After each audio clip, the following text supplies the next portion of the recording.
Principles of Law and Business for Undergraduates, 2nd edition, by Jefferson Ragnar Griffith.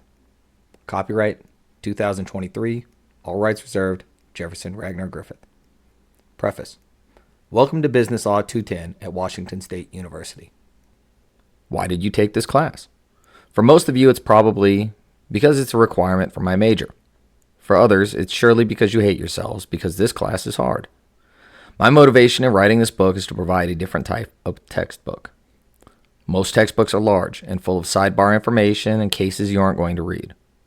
My goal is to have written something a little more conversational and easier to absorb. I'm intentionally not shrinking the print or adding unnecessary fluff to the book to justify the 3-digit price tag of most textbooks these days. If I have the information in here, there's a reason, and you should probably read it. Many people struggle with business law. They struggle especially with the multiple choice tests. The reason for this is because many of you haven't taken tests that look like the ones I give. From junior high and into most of your college classes, you're able to perform well if you understand vocabulary. The more motivated of you make flashcards or Quizlets, while the less motivated review your notes a few minutes before class. You figure if you've got the language down, you'll do fine. In this class, we don't just stop at vocabulary. You need to know the language of law, but more importantly, you need to know how to think analytically about law. One of the things that most frustrates students in law school is that while you do learn some overarching concepts about law, you don't go to law school to learn the law. Law students are told repeatedly that you go to law school to learn to think like a lawyer. In other words, you're taught to think analytically and dispassionately instead of emotionally. Whether law school succeeds in this goal is open for debate. But that is my goal for you. If you are able to discover problems and look at them logically, you will have developed a life skill that will help you far greater than knowing the ins and outs of how to file a particular pleading for a lawsuit.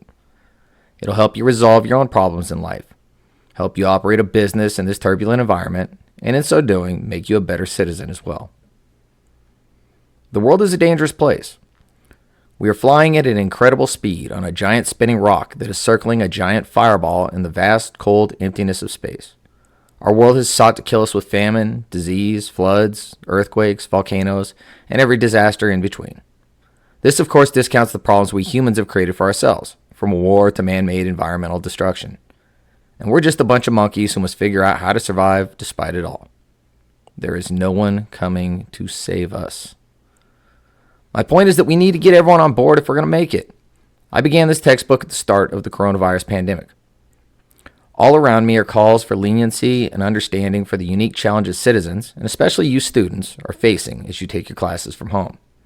Amidst those calls of leniency, I'm looking for calls to step up, become better people to meet this new challenge. I just don't see them. The challenges I mentioned don't care about our problems. Crops will not suddenly grow, our bank accounts will not fill, scientific and medical discoveries will not advance. The girl or boy of your dreams isn't going to pick you over your competition, and our environment will not suddenly decide to show us as individuals or as a species mercy because times are hard due to the pandemic, inflation, or our sundry mental health problems. We must grow to meet challenges, not shrink from them, and accept less of ourselves in difficult times if we wish to succeed.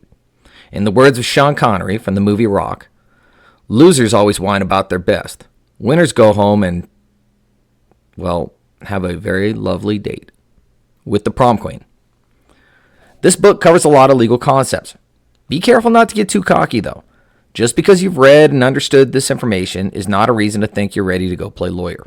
Law school is 3 long years, and it doesn't really teach you all that much law. For every rule you learn here, there are countless exceptions that we do not cover. You're not even getting a bird's eye view of law, but rather the view from orbit. However, if you absorb this information, you'll have a good idea of what's going on both in your own legal matters and things you see as a citizen. Students contact me years after taking this class to tell me about successes they've had or how they watched a famous trial on TV and understood what was going on. You can get this. How to read this book. I have tried to break things down in as conversational a tone as I know how. To do best in this class, read the chapter entirely before lecture. Take special note of the italicized language. These are terms you really need to know. I'll occasionally mention specific court cases. I will include a case citation for most of those cases. If you'd like, you can type that citation into your browser and find a rundown of that case very easily. If you read everything before lecture, you'll be equipped to understand the language of law and will do better with practice questions before class. And you'll better understand the application of that language to legal scenarios when I discuss it in class. A couple notes here. 1, occasionally I will use the term you, especially when talking about criminal law and negligence. When I say you, I'm using it in the generic sense. I'm not suggesting that you're a criminal unless, you are. Secondly, this is not going to include all of the appendices. You need to go and look at the appendices in the free textbook separately. Thirdly, don't just listen to this audiobook. I know I'm just reading the words of the book, but you still need to actually go alongside and read the book in addition to this. If you are just listening to my voice, you are not going to be able to internalize the information as well. You need to see it with your own eyes. You need to take notes. You need to highlight important aspects and things like that. Please do not just listen to my voice. Besides, you have to listen to my voice in class, and that's horrible